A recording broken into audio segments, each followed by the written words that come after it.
melakukan penyuluhan atau semacam sosialisasi ke adik-adik semua. Jadi sebelum kami melakukan penyuluhan, kami ingin memperkenalkan diri dulu.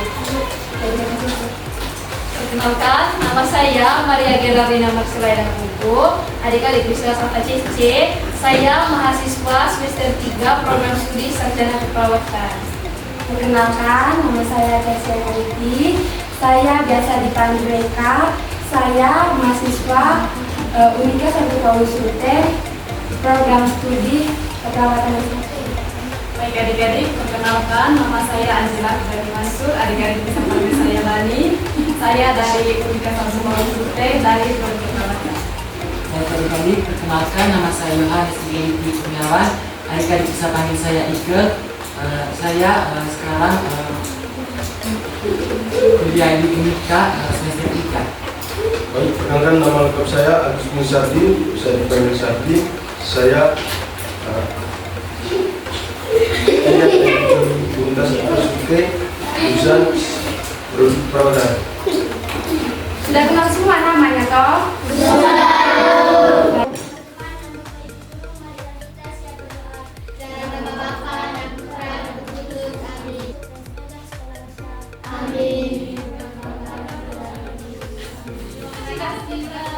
Baik adik-adik yang terkasih dan yang kami cintai, jadi sekarang kita mulai saja pemaparan materinya. Jadi di sini kami akan membawakan materi tentang bullying. Mungkin di sini ada adik-adik yang sudah mengenal apa itu bullying. Ya. Sudah. Oke, baik. Ada lagi? Mungkin ada lagi yang lain? Oh iya, oke.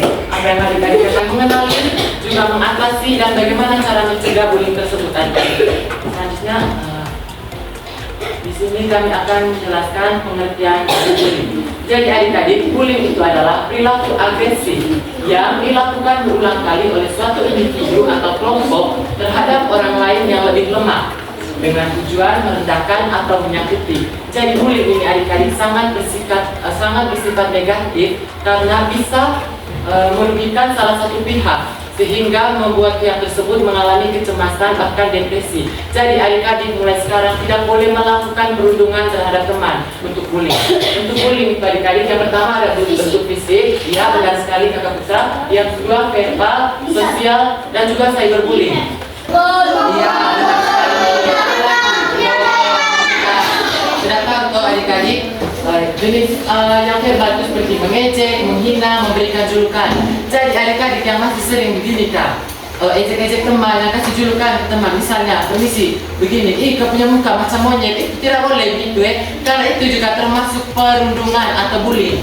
Yang kedua itu bullying sosial, seperti mengucilkan, menyebarkan rumor. Menyebarkan rumor itu seperti apa contohnya? Adik-adik seperti gosip. Pasti perempuan-perempuan masih ada yang sering gosip toh? Nah, cukup sudah, karena gosip itu juga termasuk dalam tindakan perundungan atau bullying. Juga kami akan menjelaskan dampak bullying. Yang pertama itu ada dampak bullying bagi korban, dampak bullying bagi pelaku, dan juga dampak bagi lingkungan sekolah. Mungkin adik-adik ada yang sudah tahu apa dampak bullying kalau bagi korban? Ya, adik? Oh iya. Iya, benar sekali adik-adik. Kalau misalnya ada teman-temannya kalian yang melakukan tindakan perundungan atau pembulian, jadinya teman-temannya lagi malas ke sekolah, pasti mereka bilang gini, Saka macam malas mau ke sekolah. Masalah kalau di sekolah nanti saya dibully, saya dirundung. Jadi teman-teman semuanya tidak boleh sekali melakukan tindakan perundungan terhadap teman-teman. Selanjutnya juga kami akan menjelaskan dampak bagi pelaku. Jadi di sini bukan hanya dampak bagi korban yang menerima bullying tersebut atau perundungan tersebut saja. Di sini maksud selanjutnya juga di sini kami akan menjelaskan dampak bullying bagi pelaku. Jadi bukan hanya korban bullying saja yang terkena dampak dari ini tindakan, melainkan juga pelaku yang melakukan tindakan perundungan atau pembulian tersebut. Dampaknya seperti apa adik-adik? Iya, benar sekali. Kalau misalnya kita melakukan perundungan seperti apa? Mengejek teman, memukul, pasti kita akan dijauhi oleh teman-temannya kita. Pasti teman-teman bilang gini, ini saya tidak mau banyak dia, karena dia akan suka ejek-ejek teman, suka pukul teman. Jadinya apa? Kita tidak punya teman sudah. Kedua, itu berpotensi memiliki masalah perilaku di masa depan. Jadi adik-adik, tindakan pembulian atau perundungan yang adik-adik lakukan misalnya di masa sekarang itu juga akan berdampak di masa depannya adik-adik. Misalnya Kak, adik-adik dengan tema daftar ke SMP, terus ada kabar kalau begini, ini anak dulu dan sering melakukan pembulian di SD. Pasti pihak SMP juga nanti akan mempertimbangkan adik-adik untuk masuk SMP. Karena apa? Adik-adik punya sikap itu tidak baik, sering melakukan pembulian. Dan itu kami dari tim dari anak-anak kesehatan Universitas Kabupaten Palu meminta adik-adik semua untuk menghindari tindakan perundungan atau pembulian. Ini juga ada dampak jangka panjangnya, bukan hanya dampak bagi pelaku korban maupun sekolah. Ada juga dampak jangka panjang yang akan kami jelaskan di sini. Dampak jangka panjang itu seperti apa adik-adik? Yang pertama itu gangguan kesehatan mental termasuk PTSD atau Post Traumatic Stress Disorder. Mungkin adik-adik bertanya apa maksudnya ini PTSD? PTSD ini maksudnya adik-adik dampak yang timbul setelah korban itu mengalami tindakan perundungan atau pembulian. Seperti apa yang dialami korban setelah menerima tindakan pembulian? Mungkin adik-adik sudah ada yang tahu. Iya, Kakak Putra. Benar sekali. Sakit hati. Iya, benar sekali Kakak. Iya, benar sekali. Apa yang Tidak boleh terus sekolah. Iya, benar sekali. Apa yang adik-adik sudah jelaskan itu sudah sangat bagus. Jadi di sini yang kakak ada tambahan sedikit, nampaknya itu seperti depresi. Adik-adik sudah tahu apa itu depresi? Depresi itu adalah tindakan yang seperti ini. Setelah kita menerima perundungan atau pembulian ini, kita jadinya mengurung diri, ya seperti itu, mengurung diri, tidak mau bergaul, tidak mau ngomong dengan orang. Habis itu, iya benar sekali. Habis itu kita makan. Iya benar sekali. Iya adik-adik benar sekali. Habis itu kita punya emosi itu tidak terkontrol karena kita marah, kita sedih, cemas dan sebagainya. Tanda peserta didik mengalami bullying. Pada yang pertama itu adik-adik perubahan perilaku. Perubahan perilaku yang seperti apa? Siswa yang biasanya aktif menjadi pendiam atau cemas. Jadi ketika kita sudah sudah mendapatkan tindakan perundungan atau pembulian, jadinya siswa yang biasanya aktif, kita yang didik adik-adik biasanya aktif di kelas, aktif bertanya, aktif mengerjakan tugas. Tapi setelah kita mendapatkan tindakan pembulian atau perundungan, jadinya kita yang begini kan, macam gini, saya tidak mau aktif di kelas, rasa malas kerja tugas. Gara-gara apa? Dampak dari kita mendapatkan tindakan apa adik-adik? Iya, betul sekali. Kenapa tindakan perundungan itu terjadi? Jadi yang pertama itu adik-adik karena tekanan sosial atau di lingkungan tempat adik-adik tinggal. Terkadang pelaku merasa didorong oleh kelompok teman untuk membuli agar diterima. Jadi mengapa tindakan bullying ini terjadi adik-adik? Salah satu faktornya dari lingkungan tempat kita tinggal atau bahkan teman-teman kita sendiri. Yang gini adik-adik, kadang ada teman-teman yang hasil bilang gini, teman-teman kamu lihat sudah itu anak kan dia tuh lihat sekali bagaimana kalau gini kita ejek dia, kita kasih julukan dan begini. Teman-teman saya mau kasaskan di kelas sama jadi dia apa sekali dia yang nomor 1 di kelas yang gitu kan. Akhirnya iya yang gitu kali-kali. Akhirnya gara-gara adik-adik mau menguasai misalnya lingkungan kelas, jadinya adik-adik menghasut teman-teman lain untuk membuli teman-teman lain agar apa? Agar adik-adik mendapatkan kekuasaan di kelas adik-adik semua. Selanjutnya di sini kan akan menjelaskan juga bagaimana cara menghindari bullying dengan sikap yang positif. Yang pertama, bersikap ramah, sapa teman dengan senyuman dan bicara dengan sopan. Saya ingin tanya dulu, adik-adik sudah melakukan ini tindakan seperti menyapa teman dengan senyum atau bicara dengan sopan? Sudah pasti adik-adik semua sudah melakukan tindakan tersebut. Yang kedua, ini hargai perbedaan. Perbedaan seperti apa? Perbedaan agama, ras, suku, budaya.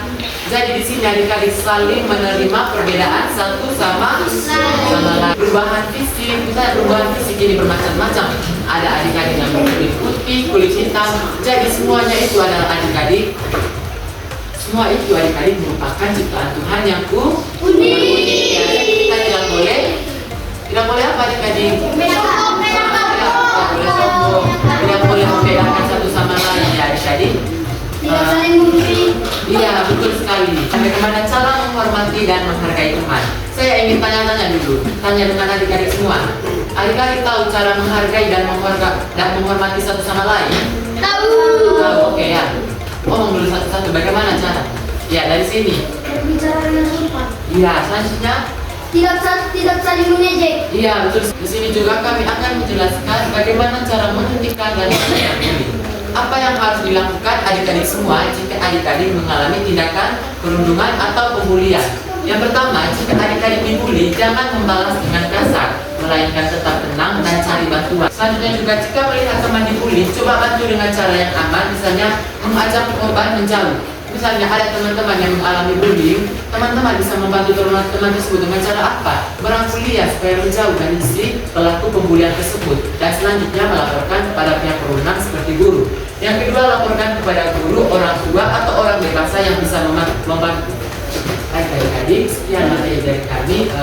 Jadi kesimpulannya adik-adik, kita semua ini memiliki tanggung jawab bersama untuk menciptakan lingkungan sekolah yang aman dan inklusif. Inklusif itu artinya adik-adik bersifat terbuka. Setiap tindakan bullying itu adik-adik harus segera ditindaklanjuti dan kita harus tetap mendidik peserta didik tentang pentingnya saling menghormati. Jadi itu kesimpulannya adik-adik, bahwa kita semua kesimpulannya itu untuk menghindari tindakan pembulian atau perundungan adik-adik merupakan tanggung jawab kita bersama. Jadi bukan hanya guru, bukan hanya orang dewasa. Jadi kita semua ini harus berperan penting dalam mencegah tindakan perundungan atau pembulian. Oke, nah sekarang ya ini dulu. Ya, kita. Mengapa tidak boleh membuli?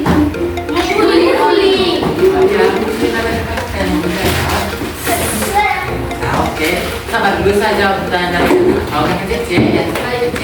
Ada nama siapa tadi? Kado.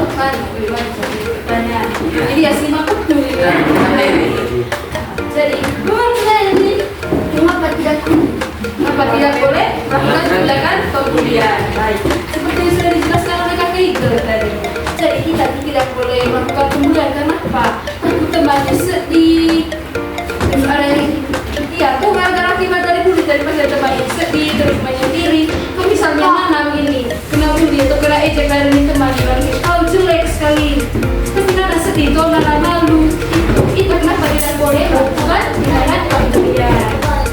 Bukan anak kita kembali.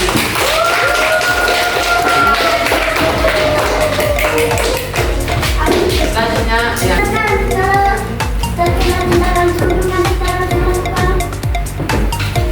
Baik adik-adik, kalau misalkan adik-adik mendapatkan tindakan pembulian atau perundungan, yang pertama itu adik-adik harus berusaha tetap tenang atau menjauh dari si korban. Misalnya dengan melaporkan kepada siapa? Guru. Ya, orang dewasa. Atau misalkan meminta bantuan kepada teman-teman lain. Jadi kita sebagai teman juga mempunyai rasa empati atau simpati kepada teman-teman yang mendapatkan tindakan perundungan. Sudah Tidak pintar. Jadi jangan bullying, jangan ejek-ejek teman, bilang teman yang kalau jelek, apa segala macam. Baik, adik-adik, terima kasih karena adik-adik semua sudah meluangkan waktu untuk kami memaparkan materi. Semoga apa yang kami sampaikan, apa yang kami berikan bisa bermanfaat untuk adik-adik. Amin. Karena kita tadi diawali dengan doa dan kita tutup ini juga dengan doa. Siapa yang mau apa? Mungkin teman. Oh iya.